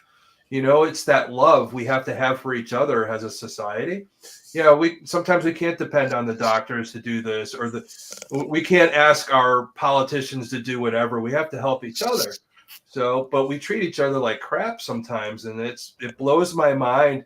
Even us in the paranormal and how much drama there is and all this other stuff. If we could help each other, and we're all on the same goal, trying to do the same thing to help people, let's help each other. You know, Yeah. I say this all the time, and I don't want to get on my soapbox or anything like that, which I'll probably talk about on my word origins on Wednesday. But Nothing wrong with this. I mean, since I just said that, I'm going to have to do that one. But Hey, I got to say thank you for using the one that I gave you about the pot to piss in. That was pretty Yeah. good. Yeah, I had like that one. but yeah, because I've known that for a long time. Yeah. And you have to give them the new one with the acronym for shit actually stands for. Yeah. Ship high and transit. Yep. Yeah. I think you told me that one years ago. Yeah. Oh, it's so good. I never know what Facebook's going to slap me in the face for, or TikTok. I know. Because I tell you, every time I talk about Dahmer or Ted Bundy, I get shadow blocked. Because it's it might hurt somebody's little feelings to know the truth. Yeah, but all the other ones, it's fine, you know. But those are particular. I'm gonna have to stop saying who I'm talking about if it's Bundy or Dahmer. No hashtags, just like do it. So see if that goes by. But I don't know. So they're got a lot of interesting stuff about them too. So, but yeah, it is. Both of them. Yeah, it's like Dahmer was the first big major news story about a cannibal in the United States, and now we've had several serial killers that were cannibals and other tribes and stuff that are cannibals, but he was the first one in mainstream media that talked about him being a cannibal and eating people. Yeah. Oh, there's a few other ones, and it's what is his name? I think his name is Dornhall Vargas. Oh, Dornhall Vargas. Yes, I forgot about him. And the funniest thing I ever heard was he talked about how he only ate men that were in good shape. He didn't eat fat men because he felt it was bad for his diet. It would give him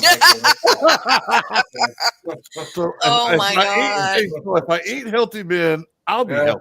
Okay. Yeah, exactly. He didn't. No kids, no older people. He felt older people were like food. They were like spoiled. I can't eat old people. I gotta eat young, fit people or whatever. Yeah, the other. Gotta eat healthy. And I think Dahmer is said in an interview that he didn't like tattooed people because the tattoos made him taste funny. I feel like getting tattoos all over myself now. Crazy. I'm glad I'm tattooed up, man. Yeah, so am I. You're not gonna be eating me, man. So. I don't fit all the criteria. I'm bigger. I'm older. I have tattoos. Hell, I'd probably with grisly as hell if they tried to eat me. So. Yeah. Well, at least you're safe. We know Blaine is safe. They ain't eating me. Oh, I'm not. Well, other than the fact that I'll fight back and everything, but I've got long hair. I often wear a ponytail, and women are often manipulated by that. I'm too nice, trusting. I mean, there's a lot of things. That's why I have to make sure that I'm trying to train myself. Yeah. You have to. I wanted to work with the FBI when I was a kid. Yeah. And I know that is probably the best thing that I never got close to that goal. Yeah. Well, that's where a lot of the crisis management comes in that I've talked about, that I've experienced, and learning what I learned. You go through FBI type of training and clearance and things like that. But I think when I was growing up, we all played cops and robbers and all. I always had that thing, and I think I got to experience that part of my life. I've experienced a lot of stuff in my life, but that was like an amazing part. And I'm glad to keep doing it in some sort, to help people still doing it in a way. Yeah, I don't have my badge anymore. I don't carry a gun or anything like that, but I'll still tell you, God forbid you step into my house uninvited. I'll tell you that, it's a lot of training. Oh, yeah. But I always tell people here, don't mess with the guy that knows too much about serial killers. Yeah. And also a paranormal investigator, because we all know where all the places nobody wants to go. That's the old funny saying and all that, but. Yeah. That's good, Thomas. Most people don't realize it's a lot of talking and intervention. Yeah, Most of it's not related to your gun at all. It's about helping people. Yeah. Yep. So, I wonder how much See, it would of. be funny for me. Go ahead, Blaine. I just wonder how funny it'd be if somebody tried to break in my house. Oh, And then if I have to shoot them, they're going to get griped at from my wife. If she has to shoot them, she's really going to gripe at them because she had to shoot them. She had to clean up the mess that they made. yeah.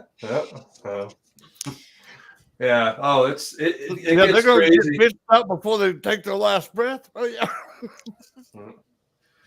Yeah, I don't know. I don't have guns anymore and all that. When I retired, but the thing is in my house is very small. So if somebody breaks in, I wouldn't have time to get to anything. So I'm just that's me. So, but I don't want to get into that type of talk or anything like that. But That's cool.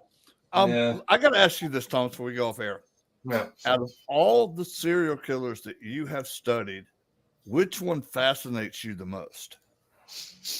I think Dahmer is still my favorite because of just there's so much that goes into his psychosis. There's so many little things and all that, and but I think a lot of the other ones that fascinate me are the ones that are never caught. Oh yeah, dude. You know, your Jack the Ripper, your Zodiac killer. You know, there's. Are we ever going to know? We'll never know. You know, you're never going to know. I think on the Zodiac, they do have a very positive suspect because he checks all the boxes. Mm-hmm. But he is now dead, and they can't put it on because he's dead. But I think they do have enough evidence. They do have a name of the one that very well suspect and have enough evidence on that it was him that did it. It matched a lot of things, but I think with familial DNA didn't match some of the crime scenes. So that's why they're saying they're not totally sure. Which are starting to think that Zodiac might have been two people. Dude, I was that's thinking what I heard too. Either he is there are several, there might be a league of them, or he could be a Chimerian where he has two different separate DNAs. Yeah, they've caught that on a couple of people that have done crime. Yeah, there was the guy in Russia. What is it? His semen didn't have the same DNA as his blood. Yeah, that's why he was able to get out Chicolato or something. I think his last name was, if I'm not mistaken.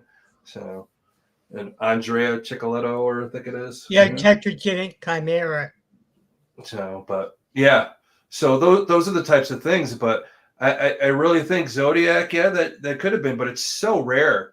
And to have two serial killers have the same type of, I'd be getting a lottery ticket on that one. Well, yeah, no ticket, because both of them had exactly the same shoe size, wore the same shoes. Yeah. A lot of and both of them actually lived in Riverside, California. Both of them worked at University of Riverside or went to school there. And both of them had instances of San Francisco and the Bay Area as well. So there's like a lot of circumstantial coincidences on this. Unless, like you said, dude, it was a team or there was a copycat that one was doing it and the other one could just copy it. Oh, there's so many things that, so many people died. I forget the case in England where there was a copycat calling in saying he was so-and-so. And because in Britain, there's so many different British dialects and their accents. So the guy that was actually doing it and all that had a different accent as the guy that was calling and saying he was doing it. And all these people died and they misinterpreted. So when they finally caught the guy, the other guy that was calling in, he got arrested too, even though he didn't kill anybody. But because he kept them from getting the right person, he went to jail too. But, it's crazy. There's that psychosis too, that's, we give these people airtime. Yeah. And what's going on. And then these other people that have that self-esteem problems, like, I want somebody to know me, so I'm going to pretend that I'm part of this. And then that's where things go wrong. That's why you're profiling and you got to think of the outside source. Sometimes you can't be talking about this stuff in the press because especially nowadays, you give somebody too much time and all that. We're on social media with these people that want to, make themselves known. They want to they see somebody famous and they want to troll them and all that. So somebody will go see what they're all about to get their likes and stuff like that. It's just a different way. It even goes back, we're all going to see something and try and make our name known for it. And the infamy or fame or infamy, everybody wants it sometimes. Yeah. And it was, like me, it was Henry Lee Lucas and Otis Toole claimed they killed over 300 women. And I think he just, they believe that John Walsh's son, Adam, was killed by Otis Toole. Yeah. So. Yeah, there's a lot that goes into, somebody like Otis Toole and all that. But some people want to say that they killed a lot of people. Even H.H. Holmes, he said he killed people that were still alive. Yeah. You don't know, and it's unless you could prove it. But even with Chipman, 250 people. There's what's the other guy's name? It was over 300 people there in Peru or whatever, and he's not even in jail anymore. Wow. Yeah, because I guess there are different laws down there. Nobody knows where he is now. He's probably still killing people for all the heck we know. Well, you know what? We've got just like 2 minutes left for the show. Yep. How can people reach out to you, and where are you broadcasting if they want to see you on your shows? Me on my shows? Well, I'm always doing TikTok, Archangel the Paranormal, Instagram, Archangel the Paranormal, on Facebook, Thomas Patrick Gormley. I'm also part of the Shaman and the Showman LLC. We promote a lot of events. The Paracon here in Connecticut will be July 20th, 21st. The Salem Paracon, which is going to be October 19th and 20th. Also, the Connecticut Witch Trials that we're doing this year because they were exonerated last year. So that'll be August 10th and 11th on the historic Pratt Street in Hartford. I am also just signed a contract. I am official member of the TV show, Dark Echoes Paranormal. You can watch us on Paramount and on Amazon Prime. And there's potentially season 2 might get carried by Apple TV also. So right on. That's really good. Awesome. Good job. Woohoo. So tonight I'm going to say a Native American blessing, and it's very short, but I want you guys to know that, we talk about people we've talked about people that are in between insane and where we are today, just because we try to understand them, but we also want to think of their victims. Tonight we are going to honor the victims of these serial killers. This was not a glory fest about, people that have done dastardly things, but to protect ourselves. And also we want to say thank you to all of the families that support us as we try to do these spiritual cleansings and healings. So this Native American blessing is very short, and I hope that you'll take it to heart. May you have the strength of eagle's wings, the faith and courage to fly to new heights, and the wisdom of the universe to carry you there. Thank you for listening to Family Spirit International. Next week. Bye.